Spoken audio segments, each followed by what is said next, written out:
Assalamualaikum warahmatullahi wabarakatuh. Perkenalkan, nama saya Melisa dari kelas Akuntansi Syariah 1 dengan NIM 2011050030030.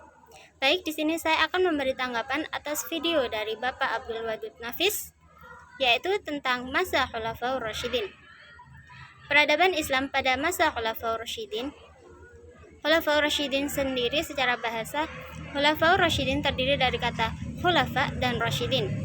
Khulafa jamak dari kata khalifah, berarti pengganti, sedangkan rasyidin artinya mendapat petunjuk.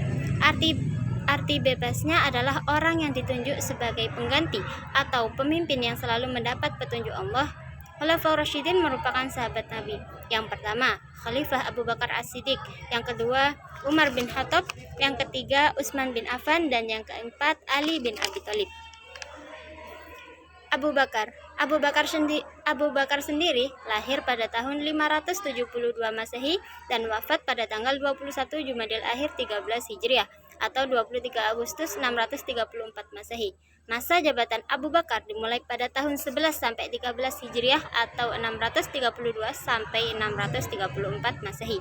Kemajuan peradaban Islam pada masa pemerintahan Abu Bakar: yang pertama, perbaikan sosial masyarakat karena banyak murtad dan tidak membayar zakat. Yang kedua, perluasan dan pengembangan wilayah Islam ke Syria dan Irak. Yang ketiga, mengumpulkan ayat-ayat Al-Quran. Yang keempat, sebagai kepala negara dan pemimpin umat Islam. Yang kelima, meningkatkan kesejahteraan umat Islam. Baik, yang kedua yaitu Khalifah Umar bin Khattab. Umar bin Khattab lahir pada tahun 579 Masehi, wafat 23 Hijriah atau 3 November 644 Masehi. Masa jabatan Umar 13 sampai 23 Hijriah atau 634 sampai 644 Masehi. Peradaban Islam pada pemerintahan Umar bin Khattab yaitu kemajuan politik, penataan struktur pemerintahan, meningkatnya perkembangan ekonomi, meningkatnya kemajuan pengetahuan, meningkatnya kemajuan sosial, meningkatnya kemajuan agama Islam. Untuk yang ketiga yaitu Khalifah Utsman bin Affan. Khalifah Utsman bin Affan lahir tahun 577 Masehi atau 12 Zulhijjah. Masa jabatan Utsman 23 sampai 35 Hijriah atau 644 sampai 656 Masehi. Peradaban Islam pada masa pemerintahan Utsman yaitu memperluas wilayah kekuasaan, memperluas Masjid Nabawi dan Masjidil Haram, membangkutan dan meresmikan mushaf yang disebut Mushaf Utsmani. Setiap Jumat memerdekakan budak bila ada.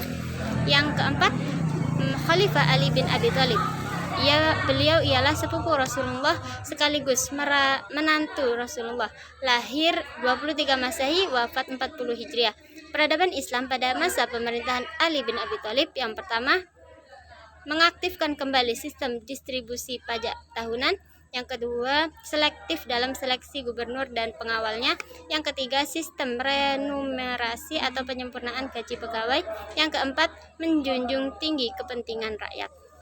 Baik, mungkin itu saja yang bisa saya sampaikan. Bila ada yang kurang, saya mohon maaf. Wassalamualaikum warahmatullahi wabarakatuh.